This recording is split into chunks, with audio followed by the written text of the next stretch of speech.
একটা বস্ত্র বিতরণ জনগণকে আমরা ঋণ নাই পাচ্ছিলাম, এটা দেব একটা অনুষ্ঠানের মাধ্যমে।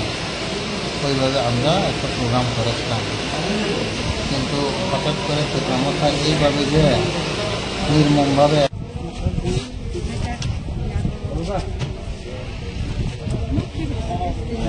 কখন করেছে তো 12টার একটু আগে মনে হয়। অনেকেই আসেনি, হলে প্রায় অর্ধেকেই আসেনি, তখনও আসেনি। লিডাররা তো কেউ জাননি, আমরা ছিলাম। পাবলিকও আমাদের সাপোর্ট আরও অর্ধেকের কমই এসেছিলাম। আমরা 12টায় টাইম দিয়েছিলাম, তো প্রোগ্রাম শুরু ছিল 12:30টায়। তো ওই হিসাবে অনেকেই আসে।